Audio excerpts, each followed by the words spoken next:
Hi everyone, welcome back to Evermore YouTube channel. It's Chris back with the Aftermath. This is the show that we do when the dust has settled from the post-match instant reaction to Newcastle's latest game, which I was not on. Mark was behind the mic, did a great job. I did actually jump on to record an Aftermath in my very tired, hoarse voice state yesterday, and I didn't think it was good enough, so I thought I'd re-record it and get this one out for you early on this morning when I'm out and about. But yeah, not a great result for Newcastle United. Deja vu, we've called this.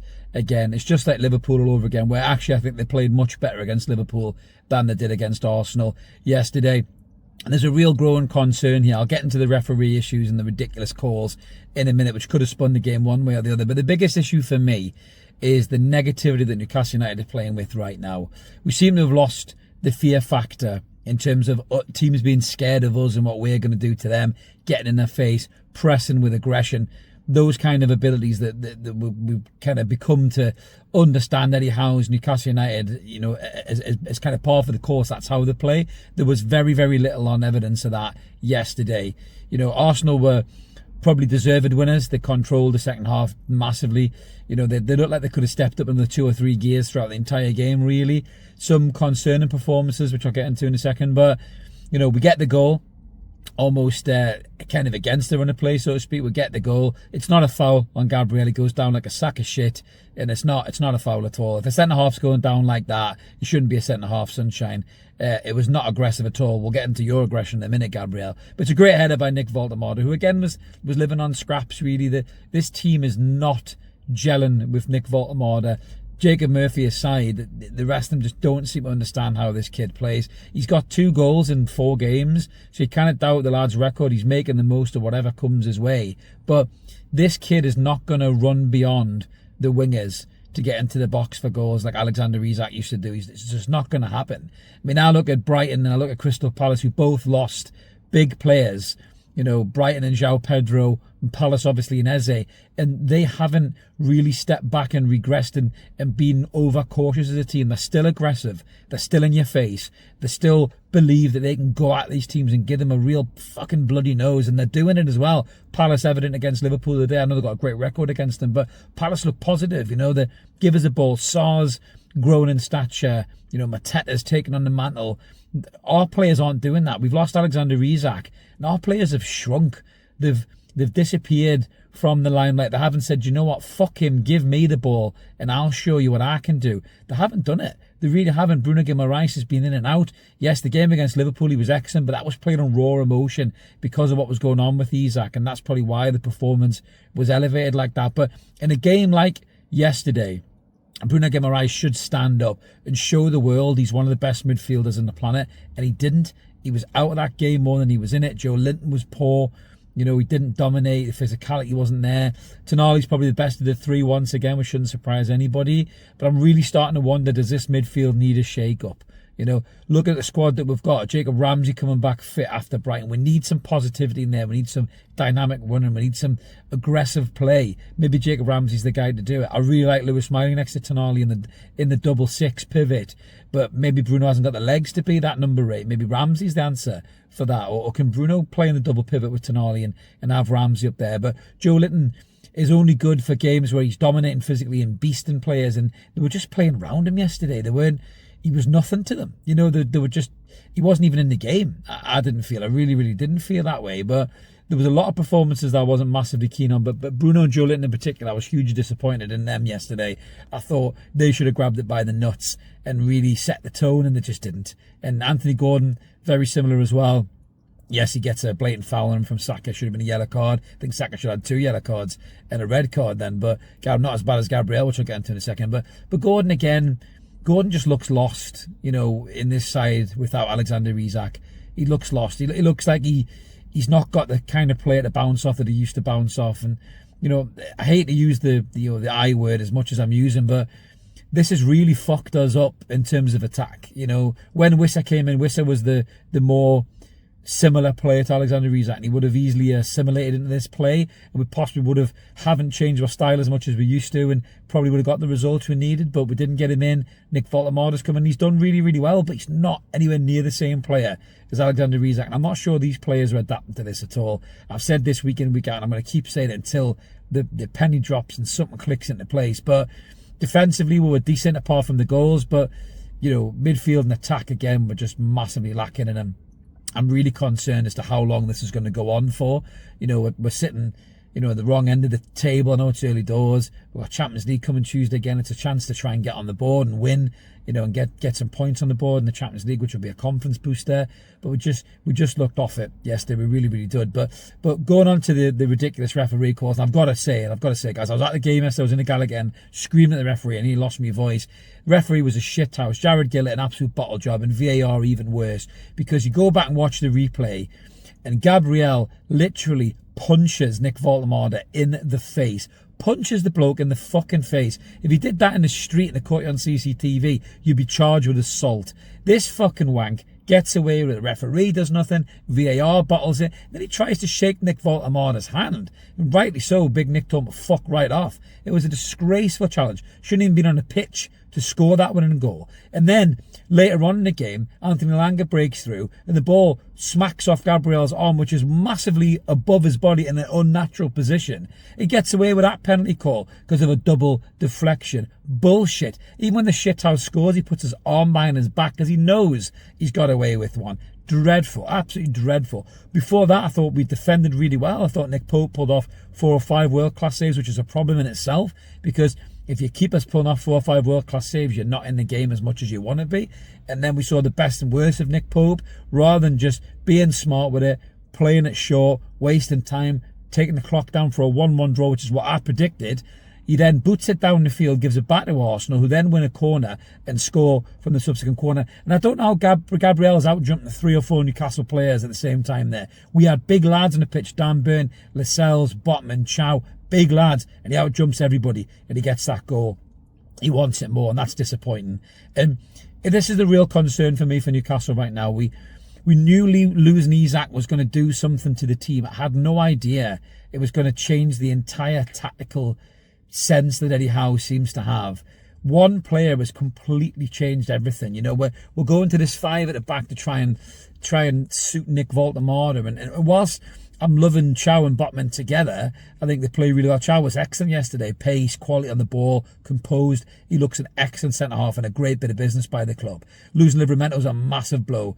You know, we don't know how long he's going to be out injured for. It'll probably be announced in the next day or two, but that looks like a really bad one, that. So we need Lewis Hall fit and up to speed. But this kind of 5-3-2 doesn't seem to be getting anything out of the team.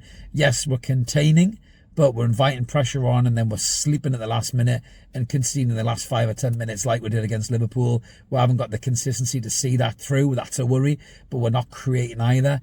You know, the strikers living on scraps. That when they rarely play the ball up to his feet, he can hold off most players. He's very strong. He's got a great touch and movement, but we need someone in and around him. You know, almost like a James Maddison, Jack Grealish type player to be in and around him, to feed off those flick-ons and those kind of passes around the corner that they can run through and do something. Maybe Ramsey can be that player, but this current group of players, nobody runs beyond Nick Voltemade, and that's a problem. We saw it with Murphy even in this game. He breaks through, Voltemade rolls the player, slips him in, and he's through. And, you know, maybe a better finish, more composed finish, he scores, Murphy. But he's the only player who seems to be reading what Voltemade is doing. Gordon's not reading it. Barnes isn't reading it. Alanga's not reading it. The midfield 3 aren't getting far enough forward to read it. You know, even when you got Joe Linton, who's supposed to be the attacking one of the 3, or Gemma Rice supposed to be the attacking one of the 3, they're not getting anywhere close to Nick Voltemade. And that's a real worry. That is a real concern going forward for the next few weeks. And it is early days in the Premier League, so if you're going to have these hiccups and problems, now is probably the best time to have them and try and iron them out. But I just don't know what the hell we're going to do here. I mean, outwith of Wissa coming back into the team when he's back from his injury, and Jacob Ramsey adding that extra energy and dimension in there too. Outside of those two coming back, up until that point, there's a lot of games to be played. I just don't know if Newcastle have got the aggression to win these games anymore. You know, we seem to be giving these teams way too much respect. You know, and it isn't just top teams like Liverpool and Arsenal. It's Bournemouth, it's Leeds, it's Villa. We're giving these teams way too much respect. The old Newcastle United had the foot on the throat, saying, fuck these lot, we're going to go at them 120 mile an hour. We're going to press them high, make them make mistakes, get right in amongst them. And we're just not doing that. Nick Valtemore is not really a pressing player, and maybe that's thrown the dynamic out a little bit, but the rest of the team need to press if he's not pressing high enough, and it's not happening. And it's a real concern in terms of what we're going to do tactically.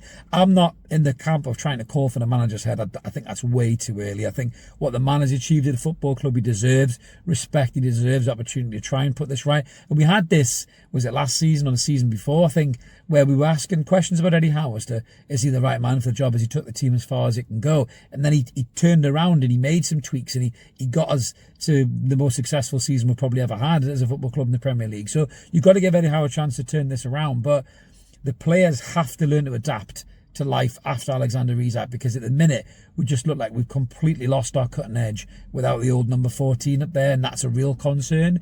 If he's playing in that game yesterday, he's probably terrorising Gabriel and Saliba and whoever else is trying to mark him, and that's what he used to do against Arsenal quite a lot, and we haven't got that player anymore. And Valtemore is a good player, but he's not that player. So if Isak isn't there, Gordon's got to be that player. He's got to run at them with pace. He's got to square them up. He's got to take them, left or right, or drop a shoulder and make them make a challenge. And Gordon's not doing it. A stupid red card against Liverpool's cost him the start of his season. He's not showing up in games like that. I'm really worried about where Gordon's mind is right now and what he's doing.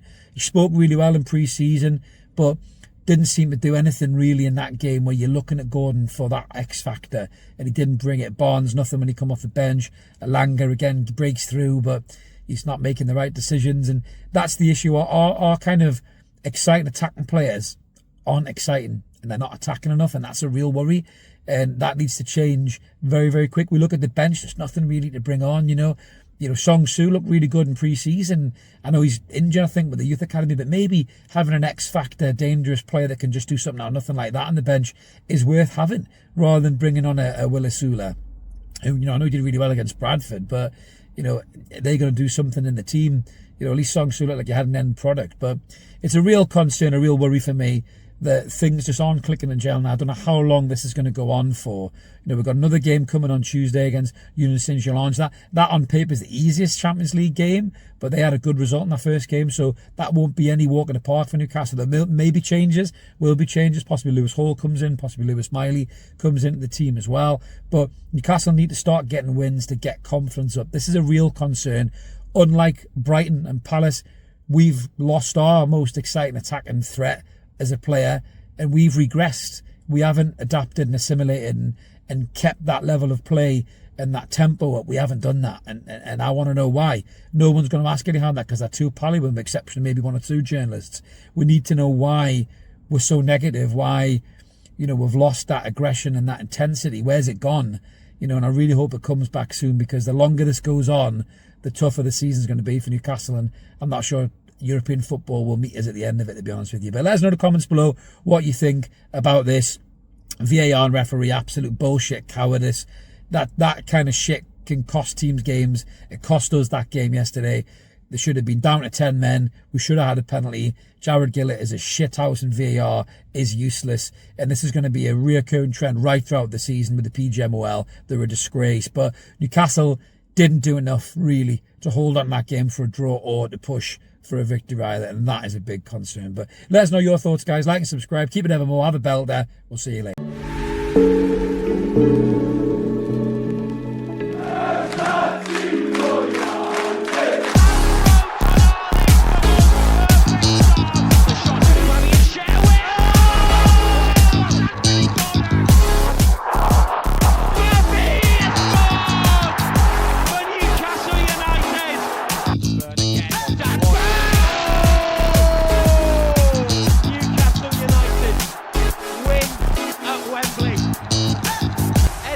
Heroes celebrate. They have done it.